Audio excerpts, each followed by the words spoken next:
Okay, so I had a tire pressure monitor fault. Looks like a tire pressure light. Here's the scan.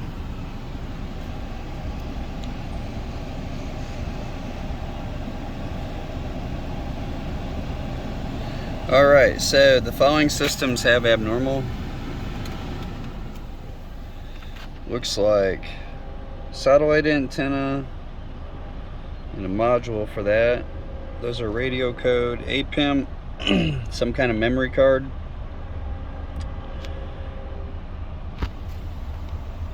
Tire pressure sensor. Looks like there's a bad tire pressure sensor. And it looks like a front puddle lamp. Looks like a PDM, passenger front door module. Alright, so there must be a light somewhere. Maybe a light on the bottom of a mirror or a door handle that is not functioning, so it threw a code for that. As far as that goes, those are not very serious codes. Everything else looks good on that. Your powertrain control module has no codes. So those were what you got. In order to there's a flow chart. You'd have to take it to the dealership. They go through the process. If you care about it, you'd have to just go through the process and follow the flow chart.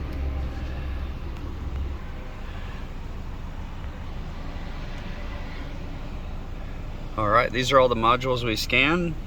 The green ones are good. The red ones have a little trouble. I just showed you the troubles. They're the PDM, which is the light. The APIM is the memory card. And then the BCMII tire pressure sensor. And this is the radio.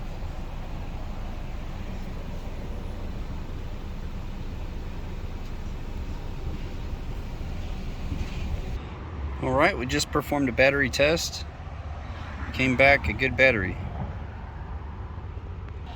Looks pretty new too. Engine looks clean.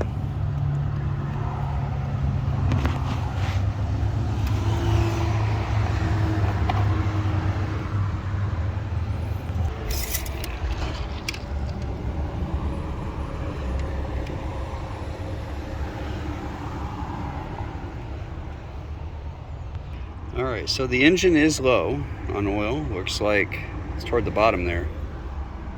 I don't know if you can see it, but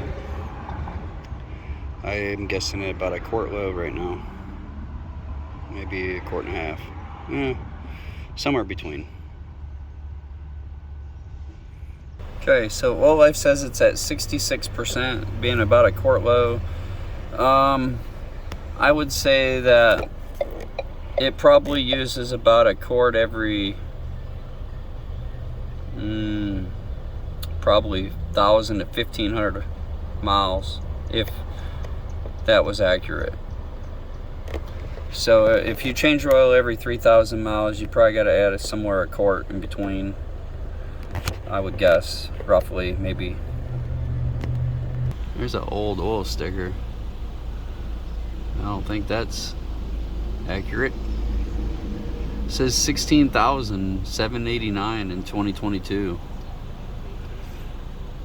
That doesn't make sense.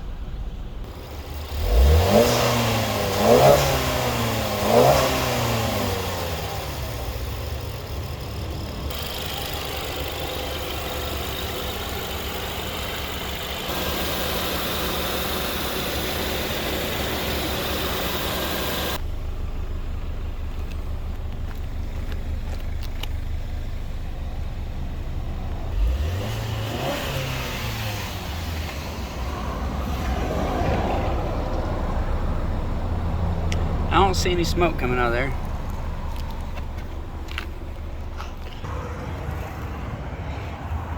Looks like the brake reservoir is pretty low. That explains why the pads are low. Usually the reservoir goes down when the pads get low. That's what happened.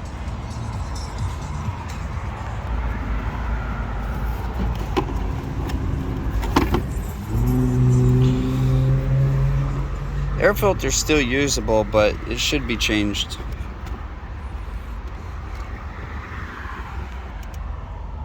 Alright, looks like it needs a little bit of coolant.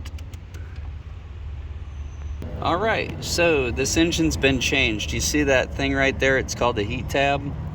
And when this places that sell the engines, when that thing melts out, they call it an overheat, and it hasn't, so it looks good. But this engine has been changed.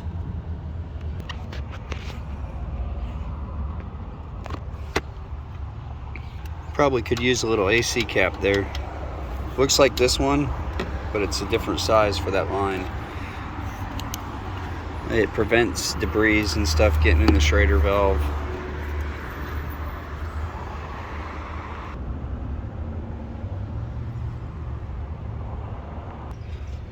I see a Mobil 1 oil filter. That's good. Good oil filter. Alright, so you see this green stuff coming down? This is AC dye. AC dye typically comes out when there is a leak. In this case, it's somewhere, I think it's the line. I think the line's leaking going into the compressor. There's something here on this system. It's probably the top line dripping down and the fan blowing it back. So, the AC works today, and it might not later. If that is what I think it is, then it's leaking slowly. That's the dye discharging. Alright, here's the belt. Serpentine belt is going to be needing replaced. It's fraying on the side here. Looks like it's the one for the AC compressor. And the other belt looks good. So it needs one belt.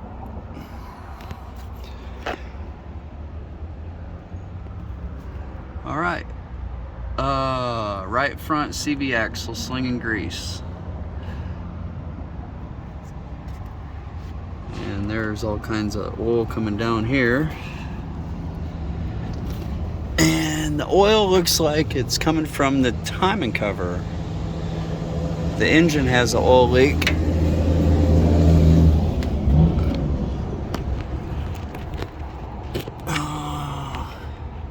It's hard to tell without spraying it off. I suspect it to be probably a timing cover gasket, or it could be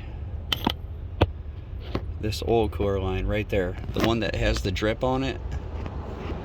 That's an oil cooler line, and it would have an O-ring gasket, and I think it's leaking from there, dripping down. Could be. Would need sprayed off and rechecked, but it will leave a mark on the driveway.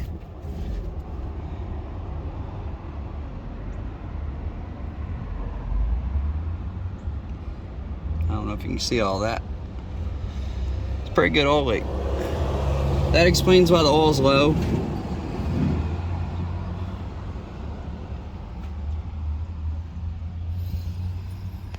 So that's that. There's the turbo. Turbo looks dry.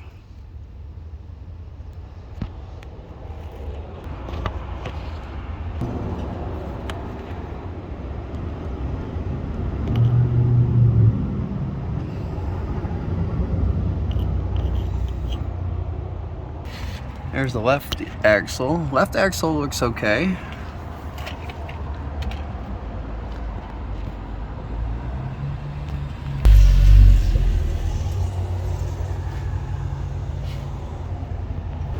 You may hear like a little fluttering sound under here once in a while if the wind's flapping that.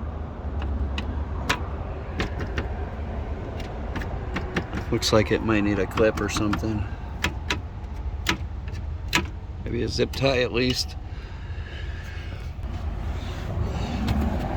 Looks like somebody was jacking it up under here and just going up for the wrong spot maybe.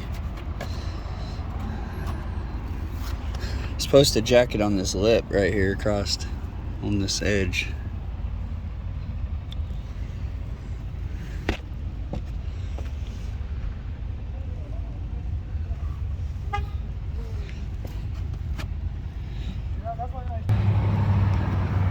This rear bumper's got a tear in the bottom and the top. Alright, so when I do see it like this, the oil's been leaking for a long time. Made it all the way to the back.